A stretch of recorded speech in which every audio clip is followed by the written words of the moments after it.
सुखिया और दुखिया दो लकड़हारे। बहुत समय पहले की बात है। जंगल के करीब एक गांव में दुखिया और सुखिया नाम के दो लकड़हारे रहते थे। एक सुबह जब वे जंगल में लकड़ियां काटने गए तो उनकी आंखें फटी की फटी रह गई। लकड़ी की तस्करी करने वाले गैंग ने बहुत सारे पेड़ काट दिए थे और बड़े बड़े ट्रक में लकड़ियां भरकर ले गए थे। ये देखते ही दुखिया क्रोधित हो गया। देख सुखिया, क्या किया उन तस्करों ने, मैं उन्हें छोड़ूंगा नहीं। मैं गांव के हर घर जाऊंगा और इस घटना की शिकायत करूंगा। क्या तुम भी मेरे साथ चलोगे? तुम चलो, मैं बाद में आता हूँ, सुखिया बोला। बाद में आता हूँ? क्या मतलब है तुम्हारा? इतनी बड़ी घटना हो गई और तुम हाथ पे हाथ धरे बैठे रहोगे। चल के सबको इसके बारे में बताओगे नहीं? दुखिया हैरान होते हुए बोला। जो मन करे वो करो, मैं तो चला। और फौरन दुखिया गांव के प्रधान के पास जाकर बोला, आप यकीन करेंगे, उन दुष्टों ने रातों रात सैकड़ों पेड़ काट डाले। मैं कुछ नहीं जानता, उन्हें सजा मिलनी चाहिए। किसी भी तरह से उनका पता लगाइए और उन्हें पुलिस के हवाले करिए।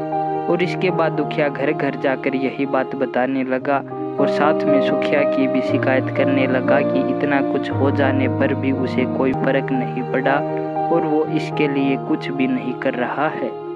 गांव वाले भी क्या करते, उसके बात सुनते और ढांढस बंधाकर अपने अपने काम में लग जाते। ये सब करते करते शाम हो गई और दुखिया अपने घर लौट आया। अगली सुबह वह फिर से सुखिया के पास गया और कहा, आज मैं इस घटना की शिकायत करने कोतवाली जा रहा हूँ। क्या तुम नहीं चलोगे? मैं चलना तो चाहता हूँ, पर क्या हम दोपहर को नहीं चल सकते? सुखिया बोला।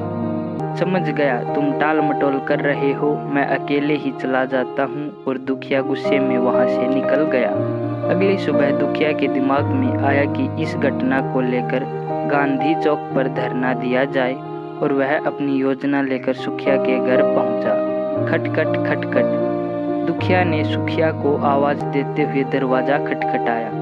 बापू जंगल गए हैं, अंदर से आवाज आई। दुखिया मन ही मन सोचने लगा कि ये सुखिया भी कितना पागल है।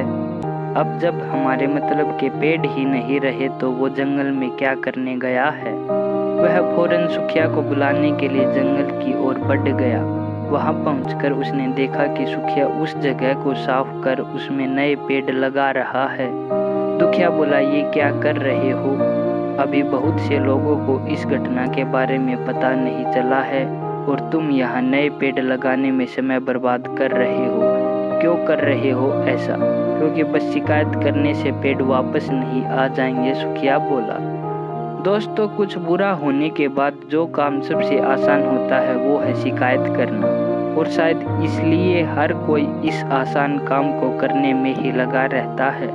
कुछ हद तक ऐसा करना नेचुरल भी लगता है, पर प्रॉब्लम ये है कि हम सब यही करने में अपनी पूरी एनर्जी, अपना पूरा फोकस लगा देते हैं।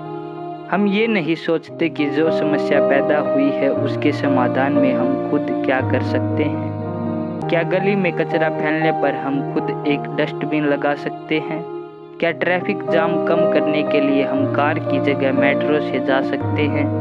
क्या जंगल कटने पर हम पेड़ लगा सकते हैं? इन सभी विषयों पर हमें कमेंट कर बताना न भूलें।